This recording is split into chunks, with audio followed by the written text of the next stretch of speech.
Hey guys, it's Paul, and I'm here to tell you that this week's episode of the podcast is brought to you by Parabox Monthly.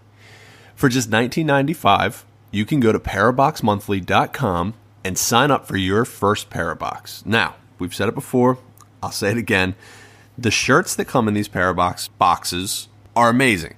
They're awesome shirts with awesome art, great design. It's stuff that if you're into, horror or paranormal or supernatural, these are shirts you'll be proud to wear because they're cool looking. Every box also enters you into an online scavenger hunt where you, if you're smart enough and you can follow the clues and crack the case, you'll be entered in to win extra free merchandise. These scavenger hunts are hard, yes, I promise. They are very hard, but they're also a blast, and it's so rewarding if you can finally get to the end of it.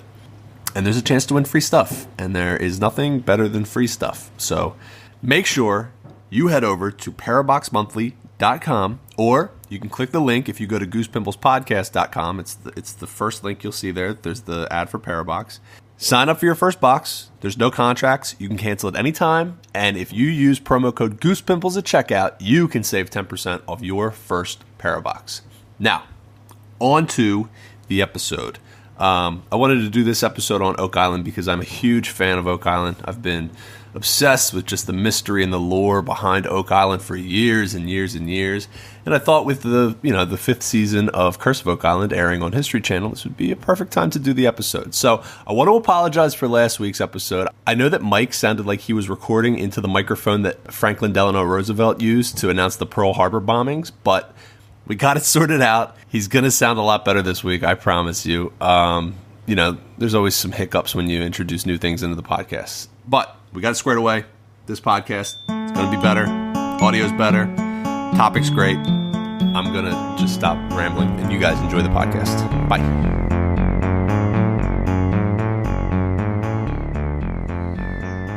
I forget what I say at the beginning. What do I say? Hello, welcome to another episode of Goose Pimples. It's me, Paul Breeden, and my wonderful cousin, Michael Breeden, and my wonderful other cousin. Go ahead, say it. Is this what we're going to do for the intro this week?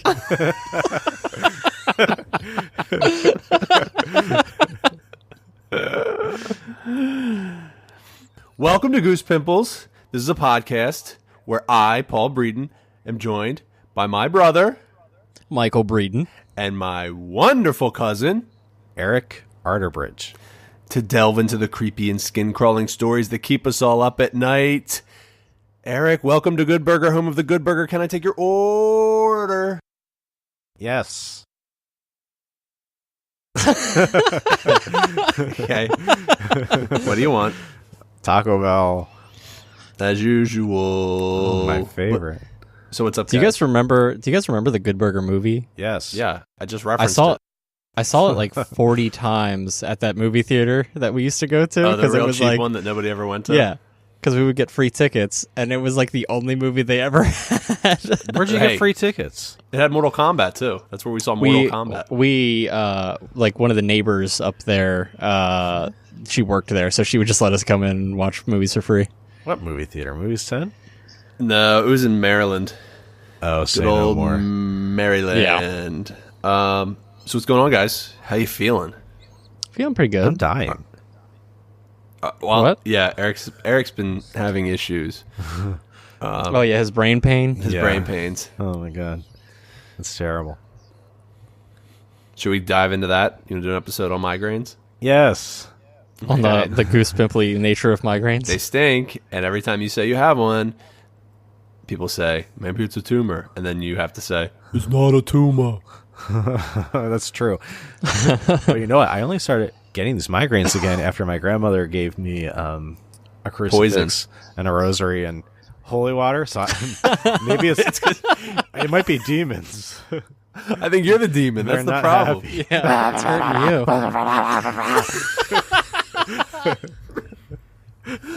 I thought you were going to say they all started after your grandmother gave you those veggie burgers she was making you. Oh, no, they're delicious. Okay. Well, guys, listen, I'm feeling great because one of my favorite TV shows on television right now has just returned for its 5th season.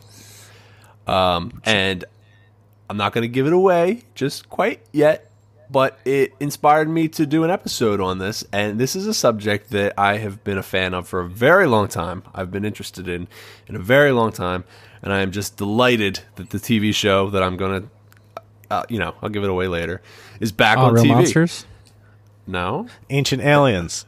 Is that back for our 5th season, Our Real Monsters? I don't know. It would be really cool if it was. Okay. Well, listen, let me start telling you this story, okay? Okay. I said okay. Okay. Okay. So, you guys, one night, way, way back in 1795, a boy named Daniel McGinnis noticed something. He saw something a little strange that over the next few hundred years would become one of the most perplexing mysteries in the entire world. Okay, what would that be? Any guesses? A boil. How did Daniel get that boil? Was it a Yeti? No, idiots. Okay, this story begins when one night, from his parents' home on the shorelines of Nova Scotia, Daniel McGinnis noticed some strange lights. These lights were coming from a small island that were just a short boat ride off the coast of the mainland in Nova Scotia. Oh, it's just Aurora Borealis. Is that no? It wasn't Aurora Borealis. Are you sure? Were you there? I wasn't there, but I don't think you could see that from Nova Scotia. Pretty sure you can. Yeah, Paul, you can see anything from Nova Scotia. Oh, all right. It's pretty far up there. Okay, listen. So these lights piqued his curiosity. And the next day, he decided to take a boat over to the island and explore to see if he could find any clues as to what were the sources of these lights. Oak Island. As McGinnis wandered around the largely uninhabited island, he eventually stumbled across something unusual.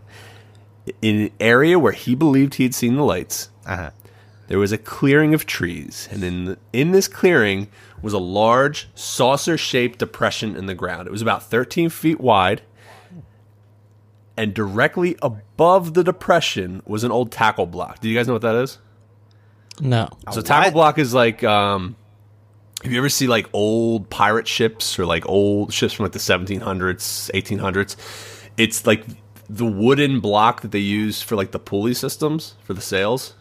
Okay. You know what I'm talking about? It's just like a wooden circle block. Okay. And this was dangling above the depression on a tree limb. Eric, let me ask you. Mike already said it. What we're talking about, so McGinnis, he was pretty sure he came up, this was like a big discovery. After seeing the lights and then finding the depression and then seeing like the clear marker above it, he returned to the mainland and he told two of his good friends, a boy named John Smith and a boy named Anthony Vaughn. And the next day, the three of them returned back to the island and broke ground. They became the first in a long line of men to break ground on this island. And they started a treasure hunt that would last for the next 200 years. This island is known as Oak Island. And the place, this mysterious depression on the ground, it will forever be known as the Money Pit. Oh, my God. The money. So it's a boat. Huh. They say that boats are just money pits on water. You were talking about a boat thing anyway for a second there. Yeah, I mentioned a boat. Yeah, I don't know what's going on. Eric, are you familiar with Oak Island at all? No, I don't know Oak Island. All right, Mike, you know a little bit because I know I've talked to you about it. A little bit, yeah. Okay. Eric, you're in for a treat because this is fascinating stuff. Okay? Great. So sit tight. Okay. I can't wait to hear what it's all about. It's probably the island from Lost. Yep. Yeah. They were all in purgatory the whole time. Nice. All right. So what's at the bottom of this money pit, Paul? Money! Why is it a money pit? Is there actually... Are people sure, actually though? finding money? I don't understand. Well, let's talk about it. Okay. Get into Let's talk about the island itself first. All right. Okay. As I said, the island is located just off the shores of Nova Scotia. Oh, yeah. It's about 650 feet offshore of the mainland, and it's roughly 140 acres. The island is almost entirely covered in trees. It's one of about 360 islands in an area known as the Mahone Bay. So the boys were excited to dig in. And the reason they were excited is because at this time, when they found this depression, it was the golden age of piracy. Oh, nice. And there have been rumors since the 1600s circulating that Captain Kidd had buried his treasure on an island east of Boston. Now, if you look at a map, I don't know the exact distance, but this island would be northeast of Boston. Oh, okay. Oh, okay. Like Boston is like right below Nova Scotia. Oh, yeah, Boston. One of the things that made this rumor start to circulate is there was a New England man who, on his deathbed, admitted to being a member of Captain Kidd's crew. He was lying. And burying treasure in an area that he claimed, and he claimed the treasure was worth about $2 million when they buried it. $2 million back in like 1700s? Yes. So what is that adjusted for inflation today? Like $1 billion. Yeah, it's less. How would that be less? What do you mean, how would it be less? It would be less. That's how inflation works. I'm saying like the U.S. Well, here's the thing. Yeah, because normally when people do the inflation thing, Mike, you're getting it confused a little bit, because normally it's like, he made $150. That would be $13,000 today. But since we're talking about, it would be less money over time. But maybe not, because depending on what kind of treasure this is buried, it may have gained value in, historical significance. If it was gold. Right, exactly. Yes. Exactly. It's worth more. So it could be, right. yeah. Right. No one. Well, that's the thing, is we don't know what's down there, do we? Not yet. He said treasure, not dollar bills. Yeah. Well, I don't think the pirates typically stole dollar bills in the 1600s. That's because they didn't have them. Because it was gold. Okay, Yeah. so listen. Right. So the three boys dug in. This is where it gets really crazy. You ready for this? Yes. They dug into this depression, and it didn't take long before they hit evidence that this pit was man-made. Okay? Oh, my God. At a depth of about 2 feet, the boys came across a layer of carefully placed slate flagstone. Flagstone is just like a flat, thin stone. This stone covered the entire diameter of the hole. And this was a good sign also because this type of stone, this type of slate, was not native to the area. So somebody brought these stones from somewhere else and used it to cover this hole up. So they pull the stones up. They hoped the treasure would be underneath. They were a little bit disappointed. Under the stones was simply more dirt. So they kept digging, okay? They didn't find anything else for quite a while. It wasn't until they hit a depth of 10 feet down in this hole that their shovels hit wood. The boys were ecstatic. They were sure that they'd hit in a treasure chest. Again, they were disappointed because this wasn't a treasure chest. What they had hit was actually a platform made out of cut oak logs that had been sunken into the sides of the shaft. So at a depth of 10 feet, the entire hole, the entire 13-foot diameter hole, was just a platform of wooden logs. Huh. Oh, my. Weird, right? That's bizarre. Yes. Yeah, that's bizarre. Okay. So again, they thought that maybe under these wooden logs was the treasure that whoever dug this hole was hiding. They were wrong again. When they pulled up the wooden planks, there was a drop of about 2 feet and then more dirt. So the boys decided to put a halt to their exploration for the time being. They realized that this was going to require a little more planning and effort than they had originally hoped. So they came back a few weeks later. But unfortunately, the second dig ended quite similarly to the first dig. After 2 hours of digging away in the money pit and another 10 feet of dirt being removed, they once again found themselves standing on a solid oak platform. This is when the boys admitted defeat, realizing that whoever hid this treasure intended to keep it hidden. John Smith, who was one of the boys, he was the oldest of the three. He didn't completely give up, though. He went the same month that they made this discovery, and he purchased the lot of land that the money pit was on. So he's got that locked up. But so far, we have a hole in the ground that when you dig down, at 10 feet, there's a wooden platform. Then at 20 feet, there's another wooden platform.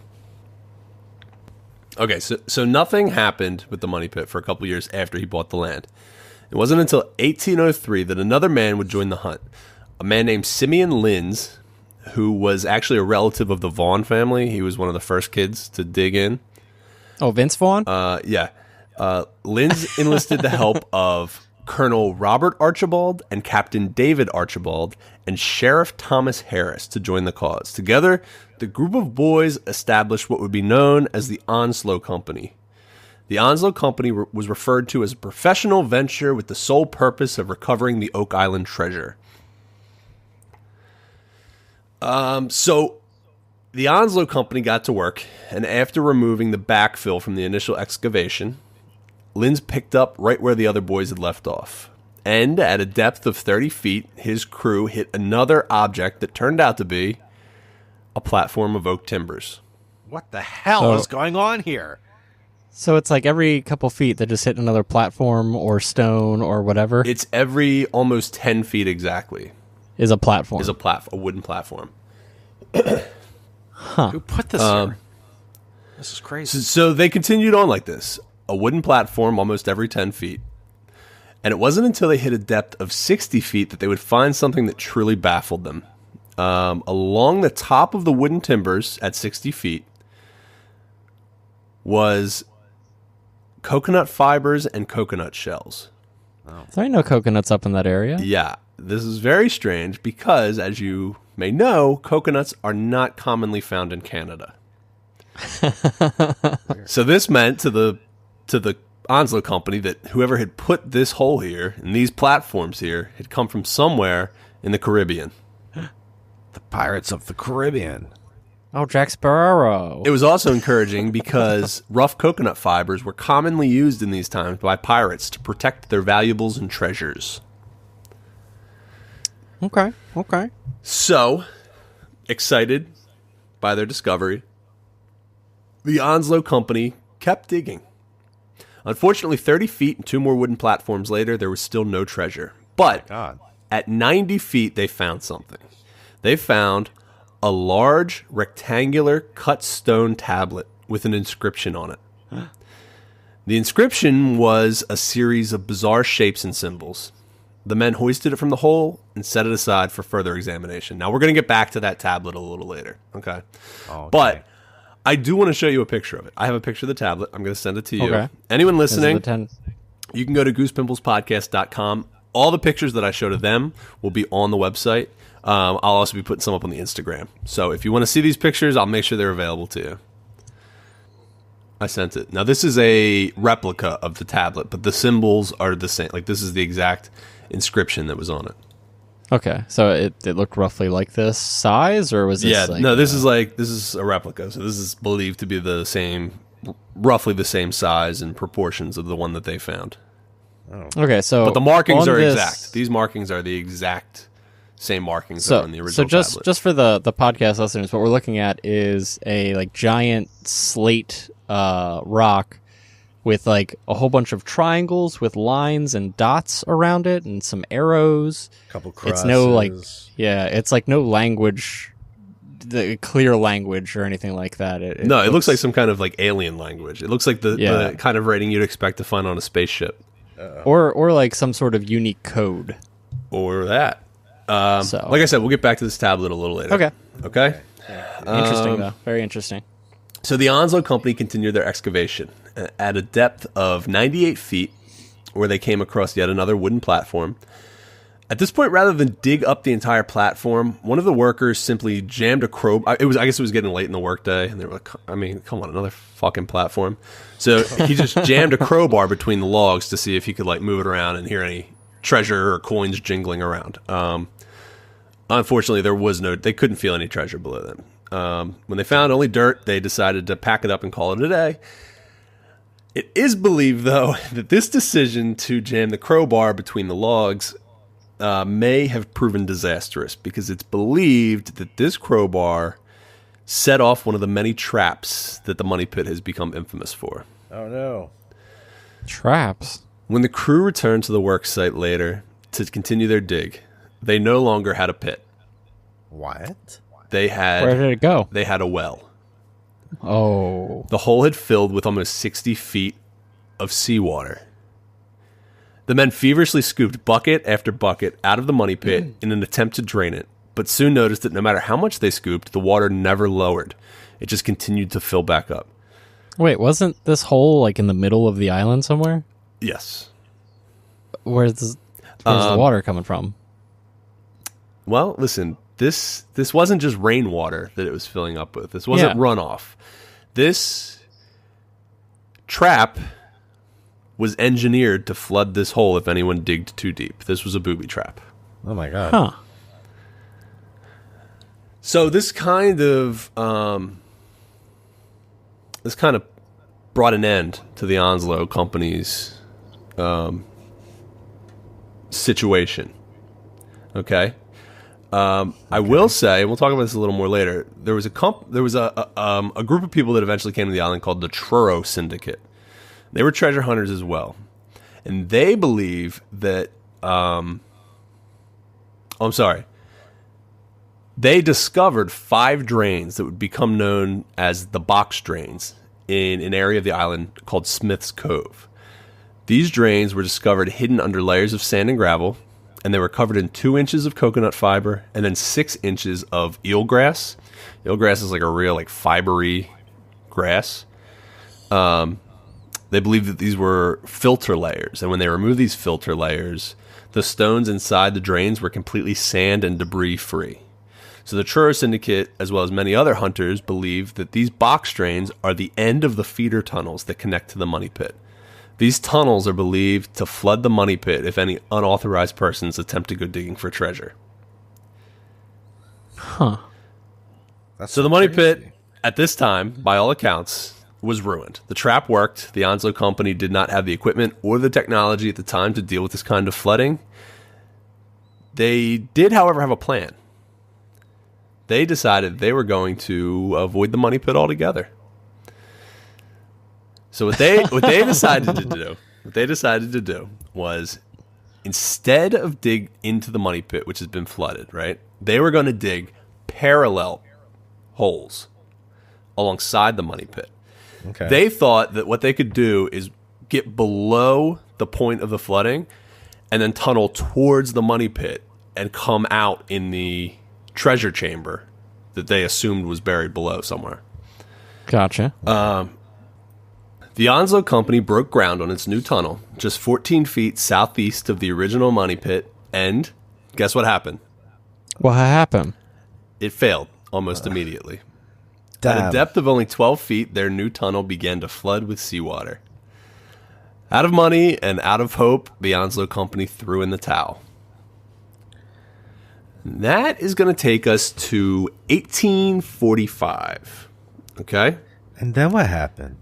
This is when the Truro Company came into the scene. The Truro Company is the company that discovered the box drains and the flood tunnels, right? Churro? I love churros. Truro. It's Truro. I think it's a city in Canada or someplace in Nova Scotia. You mean Toronto? Oh, yeah, that's it. No, idiot. I just spelled it. Truro. Does that spell Toronto?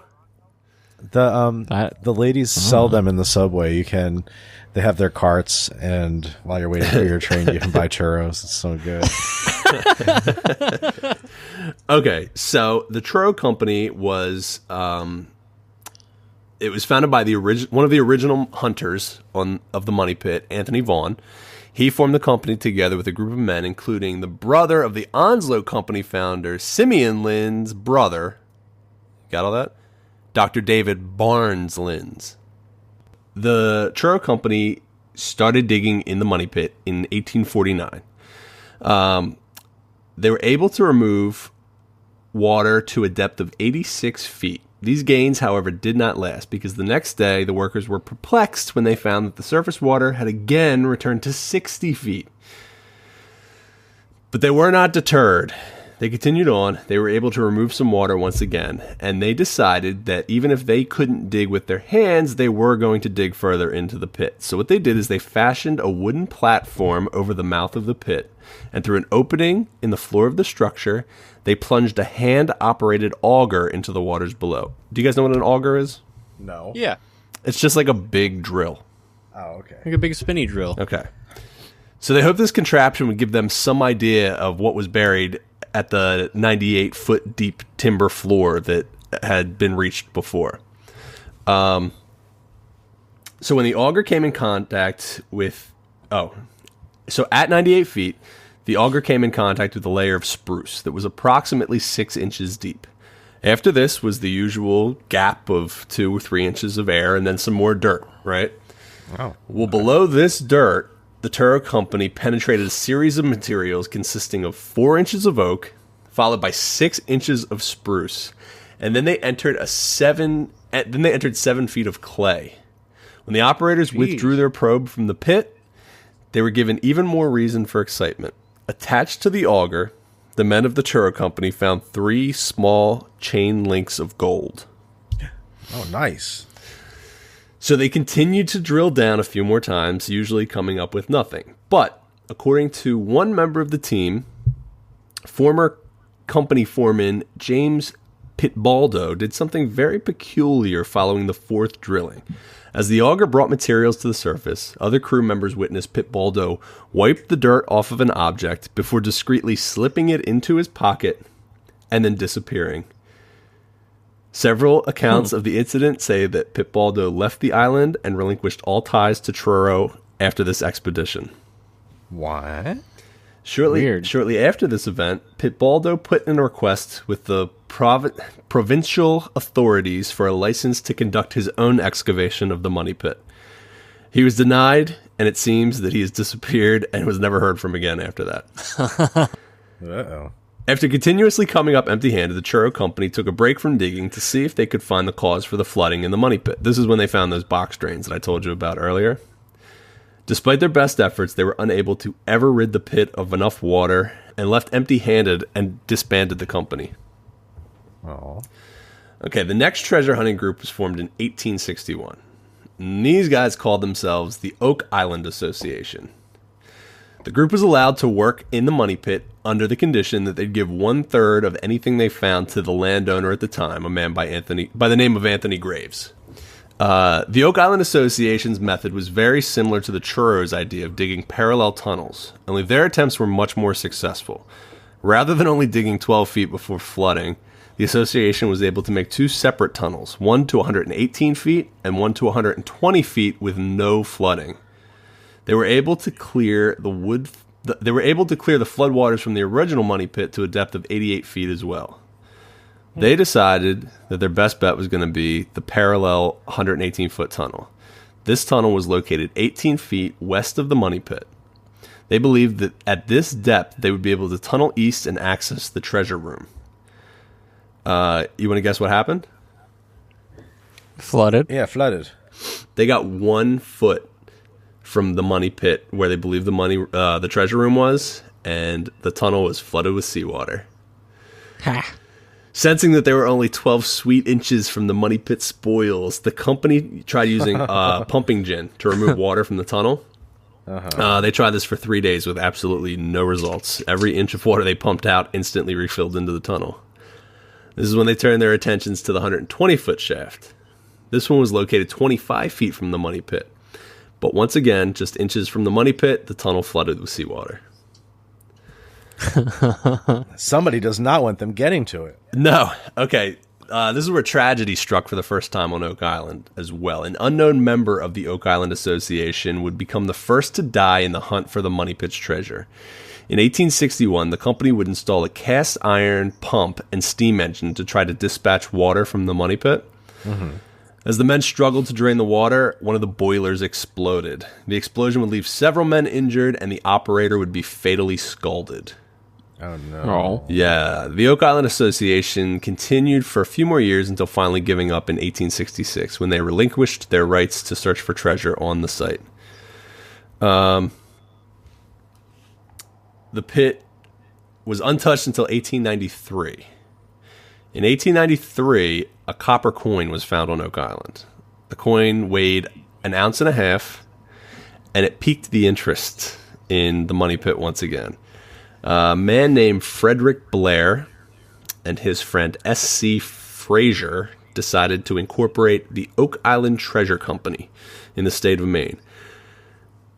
This may be the most embarrassing attempt at reaching the Oak Island treasure that there was. So the Oak Island Treasure Company, what they did is they paid $30,000 to get a lease agreement that said they were able to keep any treasure that they found on the property for the next 3 years. So essentially, it was like a gamble. The guy who owned the property said, give me $30,000 and you can keep anything you find. If you don't find anything, then you're shit out of luck and I still have $30,000. That's right. So wait, this guy who owns the land, is he just like laying coins out for people to try and draw them in? That's a good question. Maybe not. Maybe he's just going, I found another coin, guys. So the first thing that this treasure company wanted to do was to purchase a pump to clear the water from the pit. Obviously, that's the biggest obstruction that any of these groups are facing. Unfortunately, they were not able to secure enough capital to cover this purchase. So step one of their plan is a failure. They spent $30,000 and then they can't purchase Can't do anything. Pump. But they decide to press on anyway. Next, they decide to take an aggressive action and begin a deliberate excavation in 1895. Unfortunately, they later found out that they had not been digging in the right pit. They were actually digging in one of the auxiliary tunnels that was 10 feet away. Oh, my God. And to make things worse, they only got 55 feet into this tunnel before it flooded with seawater. Let's see. Oh, things got even worse for them. In September of that same year, the company was informed by the government that even though they had already spent $30,000 on a lease, any treasure they found in the pit did not belong to them. It actually belonged to the Queen. What? Yeah, that's right. I mean, Canada is still, it's essentially owned by England, right? Yeah. I just messed up. Yeah, so even though they spent $30,000 for this lease, anything they find is technically possession of the Queen. Although not wanting to stop the men from digging, the Queen agreed to only take a portion of the earnings if they were to find anything. Okay. That's super messed up. Yeah, the following year, the Oak Island Treasure Company made one last-ditch effort. After finally securing a pump, they returned to the pit, and at a depth of 70 feet, the pump could no longer keep up with the water flow of the tunnel. Even worse, on March 26th, a man named Maynard Kaiser was working in one of the many shafts, and as he was being hoisted to the surface, the ascension rope carrying him slipped from its pulley, and he fell back down into the blackness of the shaft and has never been seen again. So that's number 2. That's death number 2 in the search for the money. Oh, boy.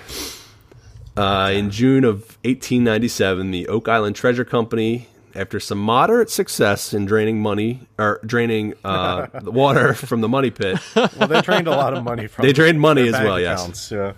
Yeah. But after moderate success getting some of the water out of the pit, they began to drill down with an auger.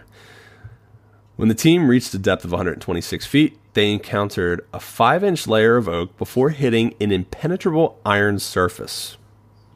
Oh, wow. The company moved their drill 1 foot away from the hole they were drilling in and tried again, and this time the auger passed through layers of soft stone, oak, and deposit that seemed to consist of loose pieces of metal. At a depth of 153 feet, the drill once again came in contact with some sort of iron barrier, and they could no longer descend.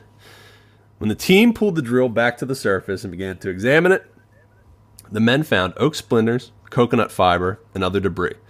However, upon closer examination, the debris would unleash numerous rumors and theories as to what could be at the bottom of the pit. Because amongst the debris was a small piece of parchment with the letters VI written on one side. I have a picture of that too here. I'm going to share with you if you want to check out the chat. Okay. It's a very weird thing to be found 153 feet below ground for sure. Let's take a look at that. Okay. I didn't get anything in the chat. Oh, hold on, I see it. It was. I don't see VI here though. You don't see it? I mean, like written in cursive? I can see the cursive, but it doesn't look like a V or an I to me. What's it look like? I don't know, like maybe an N or an R.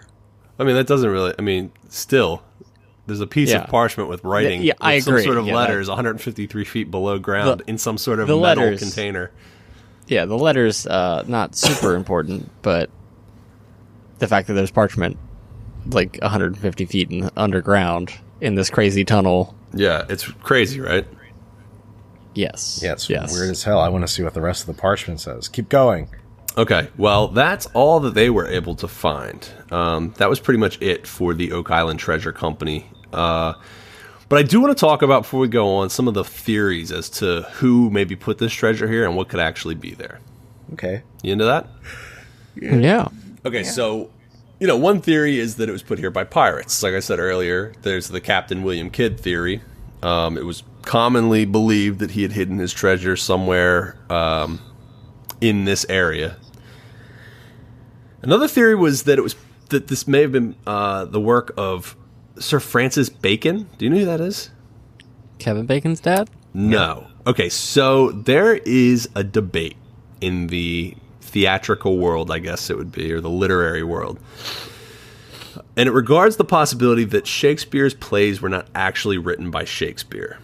Oh, yeah, I've heard about this. Yeah. Some claim that Shakespeare was not educated enough to write his plays, and they must have been written by someone else. The someone that they believe wrote the actual plays was a man by the name of Francis Bacon.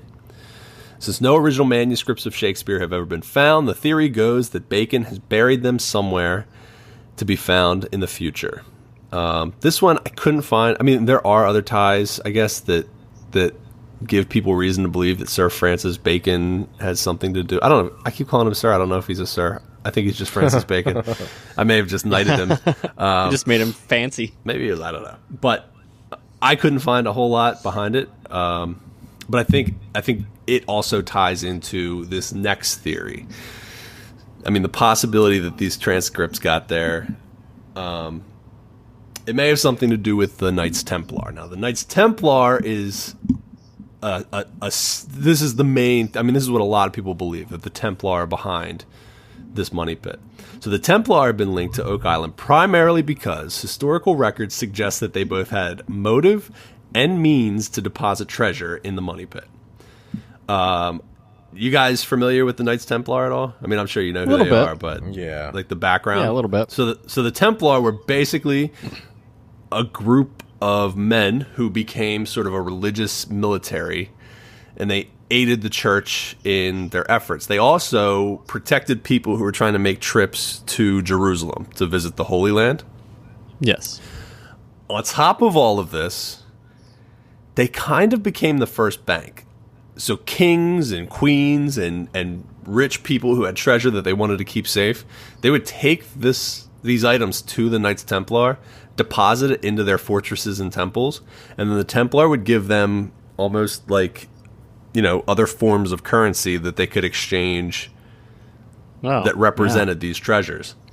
So at a certain point, the Knights Templar protected a lot of the world's treasures. And stole a lot of it. Well, here's what happened. Eventually, the King of France began to plot against the Templar in order to possibly acquire their treasures.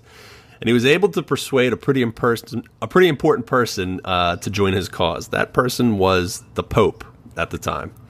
Oh, no. Yes. On the 13th of October, 1307, the Pope ordered that the Templar be arrested, tortured, and killed. Jeez. On the day that these arrests began in Paris, the Paris Templar loaded all of their treasures onto a wagon, headed toward the port city of La Rochelle.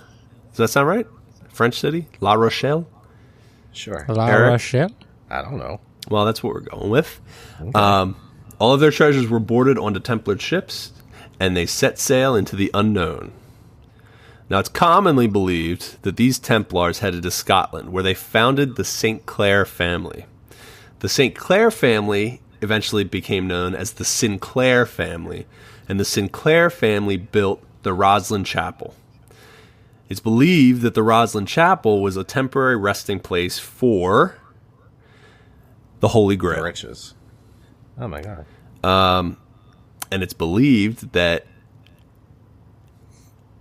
after a certain period of time, the Holy Grail departed from Roslyn Chapel and made its final journey to a more permanent hiding spot, Nova Scotia, otherwise known as New Scotland.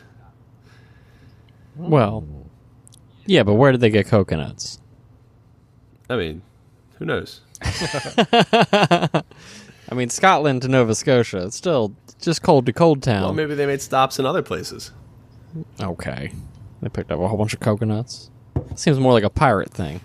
Yeah, I don't know. Well, I mean, there have been links to the Templar have been linked all over the world, so That's true. That's very true. Oh, yeah, that's true. who knows? Plus, the treasures were coming from all over the world. And remember that a lot of people use coconut fiber to protect their treasure back in these days. So It's true. Oh, okay. Yeah, I didn't know that, so okay. And then another theory is the Freemasons, which was, an inevitable jump from the Templar, because the Templar are believed to have started the Freemasons. Yeah, And it's believed that the Freemasons also continue to hide some of the treasures and secrets that the Templar have passed through time. Oh, and the Illuminati? Yeah, well, there's actually been a lot of evidence found around Oak Island of Freemason activity. There have been a lot of Freemason symbols found on the island, a lot of Freemason, what's believed to be like Freemason work as far as like buildings and stuff. Masonry? Yeah, masonry. Over the next few decades, many people would try their hand at cracking the money pit's secrets. One of these people went by the name of Franklin Delano Roosevelt. You guys heard of him? Oh, who's he? He's the guy with the broken legs, right? Yeah, so Roosevelt...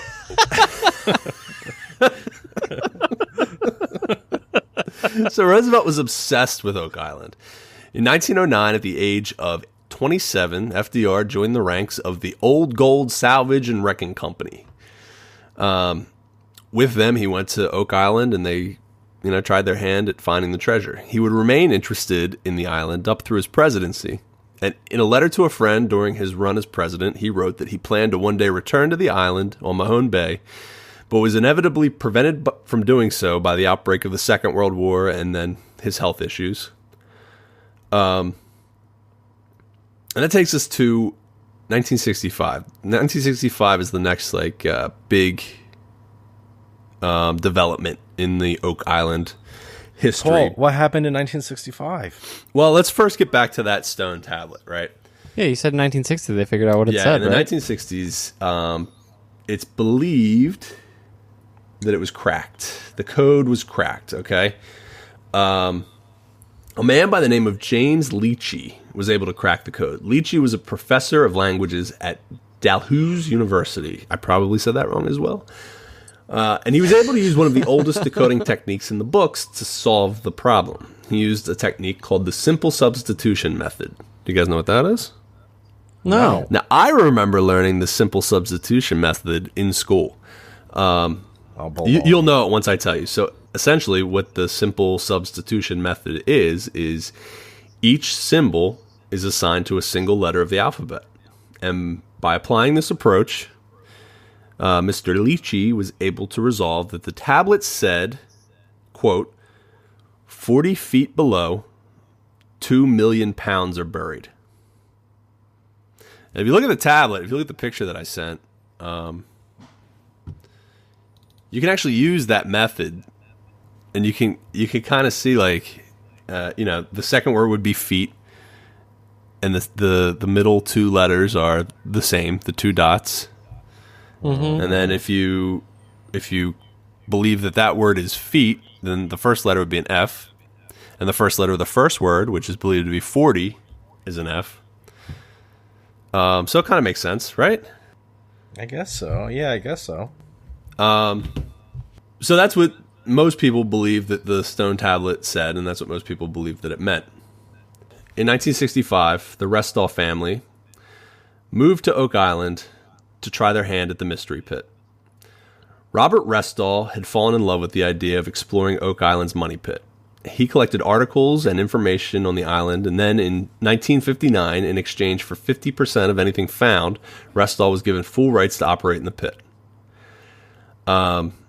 Things did not go well for the Restalls. This is actually quite the tragedy. On August 17th, 1965, Restall and his son had been working in a new shaft. At some time around 2 p.m., Robert peered over the edge into the tunnel to inspect his work and became overwhelmed by a noxious gas emanating from the pit. Restall lost all consciousness. Was my brother down there? Restall lost all consciousness and fell into the pit, into the water shaft. Upon seeing this, his son Bobby, without hesitation, dashed in after his father. He too would be killed by the noxious fumes and die in the pit. Damn. Unaware of what was happening and only seeing the incident from afar, two nearby workers, Carl Grazier and Cyril Hiltz, rushed over to help. Both men suffered the same fate as the Restalls. Oh boy! So that means that the island has now claimed 6 lives. Oh no! Let's talk about the Curse of Oak Island. Okay. Okay. So the Curse of Oak Island is the TV show on the History Channel that I was telling you about. I don't know if you've ever seen it. It's a great show. They just premiered season 5 this past Tuesday. If you want to see the show, I watched a little bit of the first season. Yeah, it's a very good show. Yeah, it's very, very good. But the name of the show, The Curse of Oak Island, is in reference to this curse that no one knows exactly where the origins came from, but seemingly as long as there's been treasure hunters on the island, there's been this idea that maybe, just maybe, the treasure is protected by more than just oak and water. And the legend is that 7 men must die before the island will give up its treasures. Yeah. Where'd they get this legend from? Well, that's what I said. No one's quite sure where it came from. It's just always been said. It's been passed down from treasure hunter to treasure hunter that the island's cursed and that 7 men must die before the island will give up its treasures. So, to this point, in 1965, you have the unknown worker who died in the boiler explosion. You have Maynard Kaiser, who he's the one that the pulley system failed and he fell into the shaft. And you have the 2 Restalls, Cyril Hiltz and Carl Grazier. Okay. So we just got to sacrifice one more person. Yeah. Well, let's see. So as of today, the most in-depth search of Oak Island ever performed is actually in process. And that is the basis of this show on History Channel. 2 brothers, Rick and Marty Lagina. Rick and Morty. Rick and Morty Lagina. No, Rick and Marty Lagina. Became fascinated with Oak Island as children after finding news articles on the Restall family's work to crack the money pit mystery. The brothers have since obtained a controlling interest in Oak Island Tours, which owns most of the island. They were then approached by the History Channel about the possibility of doing a reality show. Last week, season 5 of Curse of Oak Island started on History Channel. And some of the discoveries that have been made and talked about on this TV show, I say we go over them. Go ahead.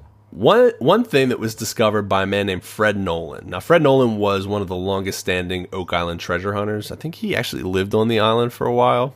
He passed away in 2016, but he'd found numerous fascinating discoveries on the island over his lifetime. The largest of these discoveries was known as Nolan's Cross. So during a detailed survey of his land in the 1980s, Fred Nolan discovered an extensive stone cross spanning hundreds of square feet on the island. Oh. So basically, he found these giant boulders, these like giant out-of-place boulders on the island. And when he did the survey of his land, he was able to tell that the boulders formed a cross. X marks the spot. Yeah, right? And he actually believed that X marked the spot, and I think that he did some research where the X was, but I don't think he came up with anything of too much importance. Damn. At one point, a boulder was overturned by a bulldozer, and the underside was revealed to have the Freemason logo of a G inside a rectangle. I actually have a picture of this boulder, if you guys want to see it. Yeah. Send it. I see it. Okay. Another very unusual discovery was found just offshore of Oak Island, and it may not be directly linked to the money pit mystery itself, but it does suggest that maybe the New World isn't as new of a discovery as people think.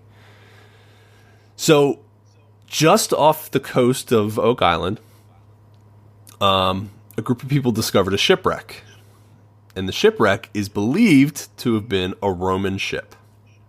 Oh, wow. Wow. And in the shipwreck, they found this. Right. Mike, you want to explain to the people what it is? It looks like a very, very old sword. Yeah, it's believed to be a Roman sword. Yes. Oh, that's cool. It's heavily patinaed. It looks like it's a copper or brass sword, and it's got a pretty in-depth carving for the handle of like a muscly man holding something over his head. Yeah, it's very cool, and it's a very unusual thing to find in the waters of Nova Scotia. Now, I should say that on the show, the Laginas had this sword tested for authenticity, and the show's experts thought that the sword may be a recreation of some sort and not an authentic Roman sword. Okay. But, you know, who am I to say? But a recreation from when? They're not sure. I mean, it's still old, obviously. Yeah. They're not sure. And like I said, it was found in a shipwreck, so who knows? Well, I didn't know if you meant like somebody now is trying to fake finding an old sword. No. I think it was actually found in the waters. Like it was found in an actual shipwreck. They just think it may not actually be from like from Rome. The Roman period. Oh, okay, Yeah. I see. Also, during the show, the Laginas drained a swamp on the island in order to search the soil hidden beneath. Mm-hmm. During this search, they found pieces of an ancient Spanish ship, as well as a Spanish coin. Now, this one they had tested by experts, and the experts believe that this is 100% authentic, and that it dates back to 1652. I'm sending a picture over. Oh, wow. Now, 1652 is actually almost 100 years before the three boys found the depression on the island and started this whole money pit craze. So it's possible that the Spanish were on this island almost 100 years before all of this started. Huh. That's crazy. Now, in season 3 of Curse of Oak Island, Rick decided to dig a small borehole in an area he believed may have been the original. So I should say, and I haven't mentioned it yet, the actual location of the money pit, the original money pit, Yeah. no one really knows where it's at. You figure it over a couple hundred years of exploration and excavation, the actual precise spot of the money pit has been lost. I'll send you guys. I found this cool map that kind of puts into context what we're looking at. So this is a map of all the shafts. So you have the original money pit in the center. Then it shows where the Onslow shaft was, where the Truro shaft was. So all of these shafts were dug out over a course of 100, 200 years. So the backfill from one kind of covered up another, and so it's really kind of confusing to find the precise spot of all these pits. But like I said, in season 3, Rick thought that he had found a spot that he believed could have been the original money pit. So what they did is they took a small pipe and they dug it down, right? And they made a borehole that they eventually were able to drop a camera into. Now, the interesting thing is, when they were making this borehole, the drill dug down to a certain depth and then eventually just dropped. And the guy who was running the drill said, we hit a cavern of some sort. Like, it wouldn't just drop like that. We hit some kind of cavity beneath the ground. So what they did is they sent a camera down there. And when they sent the camera down, they found this. I'm going to send you a picture. Okay. It's an item that they believed was some sort of shiny gold object. Oh, wow. Nice. What do you guys think? I mean, I tend to agree. That seems like some sort of shiny Now, gold object. Is this underwater? This is underwater. That's why it's so murky. Yeah. I mean, that could be just about anything that reflects, though. It could be, but they have brought experts in. They brought these people in who specialize in adjusting poorly lit or poorly contrasted photos. And everyone they've brought in, like the camera technicians, these guys, they all agree, like, this is some sort of abnormal shiny object that really has no place underground. Yeah, it's definitely like a big shiny metal looking thing, but I can't really say for sure if it's gold. No, it has a gold tinge to it. Yeah. Now, so on the next season, they wanted to find out what this was. So they dug a larger borehole, one that was actually wide enough to send a diver down into. Huh. Now, although they were not able to relocate this shiny gold object, the diver, when he went down, it was just like total darkness. There was so much like debris kicked up with him going down that you couldn't really see much. Yeah. But when they were digging the hole out, they did find what looks to be like some sort of like corner plate for a chest or I don't know. You tell me. I'm sending you a picture now. This came out of the hole. Like it looks to me, if I'm guessing, that looks like the corner of some sort of chest. Yeah, it looks like the metal fastenings you would see on like a wooden chest where you would put the bolts or rivets in to hold the chest together. Right. Yeah. Now that came out of the hole. I mean, that came out, over 100 feet below ground. I mean, yeah, that's pretty wild, pretty right? interesting. Yeah, for sure. Okay. Yeah. So now that season 5 of this show is starting, I'm excited. Naturally, I'm excited because it's one of my favorite shows. But I'm also excited for another reason. Because... Now, let me preface this with saying I had no idea. I had never heard of this before I started researching this episode. But it's kind of bizarre. The curse may have been fulfilled. How? Wait, are you excited that someone's going to die this season? No, that's not what I'm That's excited pretty morbid. No. Many believe that the 7th person has already died trying to uncover the treasure, and for some reason, it's being covered up. By who? So a few years ago, a man by the name of Matt Kissholm was tipped off. Matt happened to be a producer for season 1 and 2 of The Curse of Oak Island on the History Channel, right? Uh-huh. And Matt was tipped off by a local Nova Scotia woman who happened to be the great-granddaughter of a top Masonic Grand Master. And this woman told Matt that they had uncovered a secret room that had been walled up and hidden away for years. I guess they had found it accidentally. And she told him that the room was some sort of secret Masonic temple or shrine. And in this shrine, there was an altar, right? And over the altar, there was a map. And the map was of Oak Island. Now, according to the woman, the map had numerous unusual symbols and markings all over it. And she arranged for time to meet up with Matt and give him the map. Remember, Matt was a producer on The Curse of Oak Island, so naturally he's one of the people that she reaches out to. Oh, yeah. Merely hours before the scheduled meetup, Matt was found dead. What? Now, not much information can be found about his death. I couldn't find like an actual cause of death. I couldn't find any information surrounding it.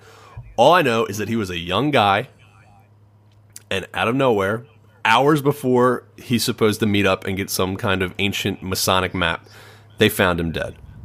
It was never acknowledged by the TV show or the History Channel. There was never any in memory of or in tribute to Matt Kissholm. He just died, and it was never mentioned. Whoa. So I don't know. Maybe Matt Kissholm was the 7th life that needed to be taken before the island revealed its secrets.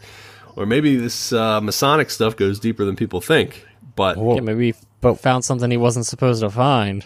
But what happened to the lady on the map? that I don't know.